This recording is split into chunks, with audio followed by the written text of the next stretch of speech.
Selamat datang di channel Cerita Cinta. Channelnya cerita cinta romantis.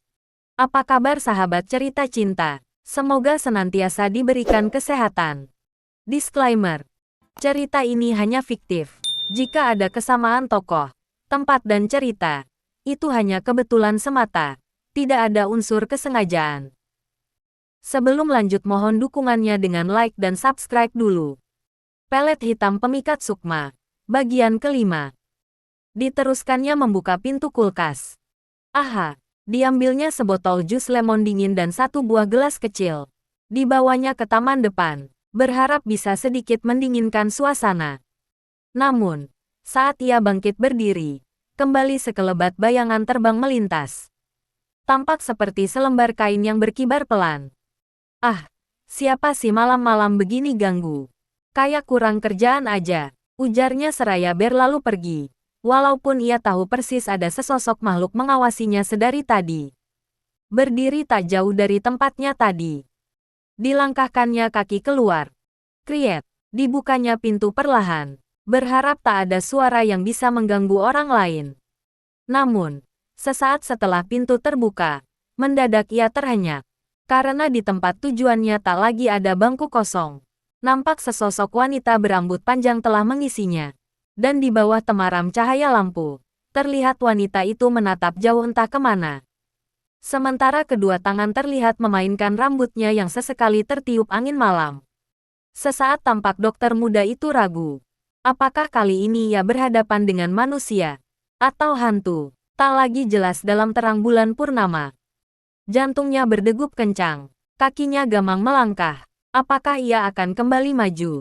Atau masuk saja ke kamarnya? Beberapa doa yang dihafalnya dibaca berulang-ulang.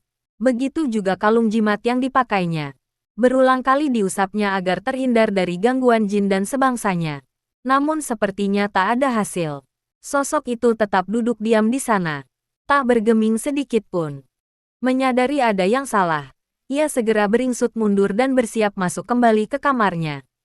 Namun, tiba-tiba sosok itu menolehkan wajahnya, dan bersuara pelan. "Duk, mau kemana?" ujar wanita itu memanggil. Dokter Andri terkesiap. Ia terpaku di tempatnya. Bagaimana bisa sosok itu mengenalinya? Dan, memanggil namanya. Iya, jawab dokter Gamang. "Kesini Duk, temani saya." Sosok itu menengok ke arahnya. Tapi bukan main terkejutnya dokter Andri. Karena bukan hanya sekedar menengok, tapi kepalanya berputar 180 derajat. "Sestiga pa ke kakao," ujar dokter seraya menunjuk gemetaran. Namun bukan jawaban yang didapat, tapi sebuah tawa melengking tinggi yang memecah keheningan malam. Hihihihi, hihihihi. Dokter Andri gemetaran. Kedua lututnya saling beradu. Hampir saja gelas di tangannya jatuh berantakan kalau saja tak buru-buru dipegangnya erat. "Dokter, akhahu, Mei rindukanmu, hihihihi." Sosok itu tertawa tak henti-hentinya. Dan tampak sejenak kemudian tubuhnya terangkat, melayang. Daster merah yang dipakainya berkibar-kibar tertiup angin. "Hao, milikku, hihihihi." Dokter Andri gemetaran. Bibirnya terkunci rapat. Nafasnya tercekat.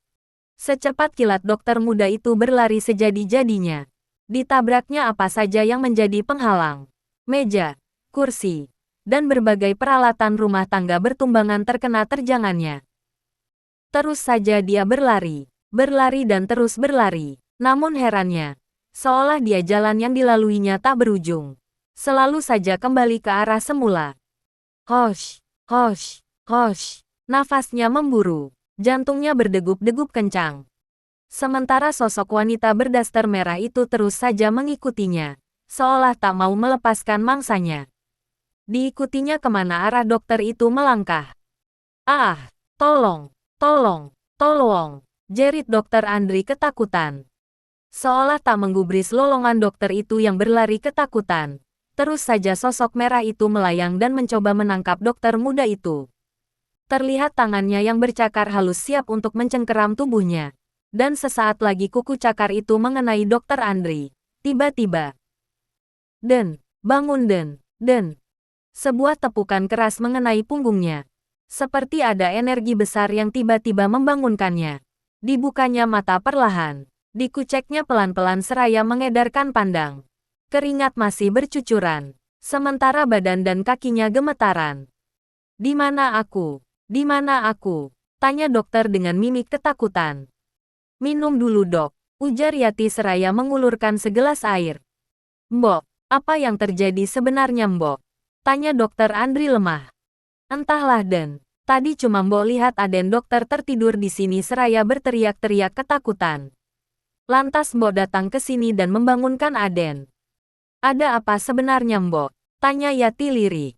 "Nanti saja Mbok ceritakan. Sekarang biar Aden dokter beristirahat dulu," ujar Mbok Minah menenangkan. "Mari saya bantu dok," tawar Yati untuk menuntun dokter Andri yang tampaknya masih lemas ketakutan. Selesai mengantar dokter ke kamarnya untuk beristirahat, Yati dipanggil oleh Mbok Minah. Sepertinya ada hal penting yang harus disampaikan. Sepeninggal Mbok Minah dari kamar dokter Andri, dengan berbisik beliau berkata, "Ses, sini," ujar Mbok Minah dari balik kegelapan. Tanpa menjawab, Yati berjalan berjingkat. Disusurinya gelap untuk kembali menemui Mbok Minah yang sedari tadi tampak menunggunya. "Ada apa Mbok?" bisik Yati pelan, hampir tak terdengar. "Sini, sini," ujarnya lagi. Kali ini terlihat wajahnya serius bercampur cemas. Dituntunnya Yati ke arah bangku taman, tempat tadi dokter ditemukannya berteriak-teriak sambil tertidur. "Sini, duduk sini," ujar Mbok Minah seraya meletakkan tubuhnya begitu saja di bangku. Terdengar bunyi kretek saat tubuh itu menimpanya. "Iya Mbok, ada apa?" tanya Yati penasaran. Gini, Mbok mau bilang, tapi tolong kamu jangan tersinggung ya." Yati mengangguk diam, menunggu kelanjutan cerita Mbok Minah. "Tapi bener ya, bukan bermaksud apa, hanya ini demi keselamatanmu saja. Jadi, tolong jangan sampai kamu tersinggung," ujarnya meyakinkan. "Iya Mbok, ada apa?" ujar Yati lagi makin penasaran. "Kamu mau berapa lama di sini?" tanyanya tegas. "Deh, ada apa dengan Mbok Minah? Apa kesalahan yang dilakukannya? Apa Mbok Minah berusaha untuk mengusirnya?" Yati mengernyitkan kening. "Maaf loh, bukannya mau ikut campur, tapi ini demi kebaikanmu. Demi kebaikan dokter juga." "Maksudnya apa Mbok?" "Jadi gini, tapi kamu jangan terpancing emosi lo ya. Mbok mau bercerita, silakan didengarkan. Beberapa tahun yang lalu, dokter Andri sebenarnya sudah mau menikah. Dengan seorang dokter juga, hanya saja beda tempat bertugas. Segala persiapan sudah dijalani, bahkan undangan, gedung pernikahan dan segala tetek bengeknya sudah selesai dan siap untuk hari H. Namun, 3 hari menjelang pernikahan, tiba-tiba calon istri dokter Andri gila." "Gila bagaimana maksudnya Mbok?" "Ya gila, ndak waras." Mendadak ingatan calon istri dokter itu hilang seketika. Bahkan penampilannya berubah. Tak lagi ingat siapapun. Kesehariannya hanya bengong dan bernyanyi-nyanyi saja di halaman. Keluarganya tentu saja kebingungan. Segala upaya telah dilakukan agar kesembuhan segera tercapai. Dari pengobatan medis yang mahal hingga terapi di orang pintar sudah dilakukan. Tak terhitung lagi biaya yang dikeluarkan untuk kesembuhannya. Lalu Mbok. Dan yang lebih menyedihkan lagi, beberapa minggu setelahnya dikabarkan calon istrinya itu hilang. Dan begitu ditemukan dalam keadaan sudah tidak bernyawa. Hah, Yati tersentak kaget. Yati menggigit bibir membayangkan kisah kelam yang dialami dokter Andri. Betul-betul tak disangkanya jika ternyata di balik wajah tampan dan lembut itu tersimpan kenangan pahit. Yang bahkan untuk dibayangkan saja begitu pahit. Karena hal itu, batal sudah rencana pernikahan itu. Segala persiapan pernikahan dibatalkan. Dan kamu tahu, ternyata itu adalah akibat perbuatan pembantu di rumah orang tuanya. Yati mengambil segelas air minum sebelum kembali melanjutkan mendengar penuturan Mbok Minah. Dulu sekali, keluarga dokter Andri semasa kanak-kanaknya mempunyai seorang pembantu. Namanya Biwor, Warsinah kepanjangannya. Beliau ini telah bekerja bertahun-tahun di rumah keluarga Sutawijaya, keluarga dokter itu. Bahkan, dia ini telah bekerja sejak masih gadis hingga mempunyai suami dan anak.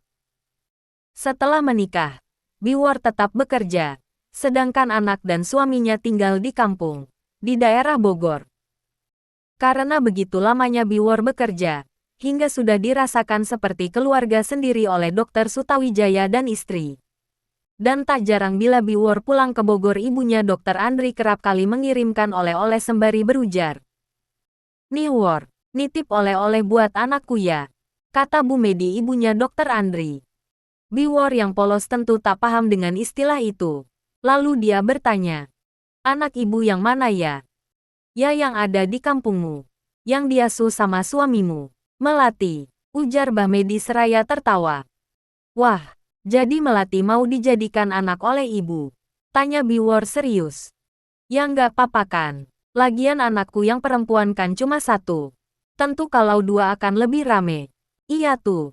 Jadi mau dijadikan anak apa menantu?" tanya Biwor lagi seraya mengaduk teh pesanan Bu Medi. "Ya kalau memang sama-sama suka, ya ndak apa-apa tuh," kata Bu Medi lagi seraya menyeruput teh manisnya, sementara Biwor ke belakang untuk meneruskan pekerjaannya. Namun, bercanda bagi Bu Medi tidaklah diartikan sebagai candaan pula bagi Biwor. Seakan-akan itu adalah perjodohan dini yang dilakukan Bu Medi pada putrinya. Dan hal itulah yang sejak awal ditanamkan pada ingatan Melati, putrinya. Setelah lulus SD, karena kesulitan ekonomi, diajaknya Melati yang baru lulus untuk turut bekerja pada keluarga Dr. Sutawijaya. Tentunya dengan pekerjaan yang ringan-ringan saja. "Ingat nak, kamu itu bekerja di rumah calon mertuamu. Harus rajin seperti Ambu." "Paham," kata Biwor menegaskan. "Iya Ambu, Melati akan bekerja dengan rajin," ujar Melati polos. Kedatangan Melati tentu saja disambut baik. Apalagi mereka hanya mempunyai anak sepasang, Andri yang masih SMP kelas 3 dan Laras yang saat itu baru SMP kelas 1. Kehadiran Melati tentu akan menambah semarak rumah mereka yang selalu saja tampak lengang karena kesibukan masing-masing. Keluarga itu tetap bersikap baik. Bahkan karena tak ingin Melati putus sekolah, maka keluarga itu menyekolahkannya di sekolah yang sama dengan Andri kecil, dengan keseluruhan biaya ditanggung keluarga Sutawijaya. Dan selepas jam sekolah, Melati diperkenankan bekerja kembali di rumah keluarga Sutawijaya. Dan hal itu tentu tak ditolak oleh Melati dan Biwor. Kebersamaan bertahun-tahun dengan Andri menumbuhkan rasa cinta pada diri Melati.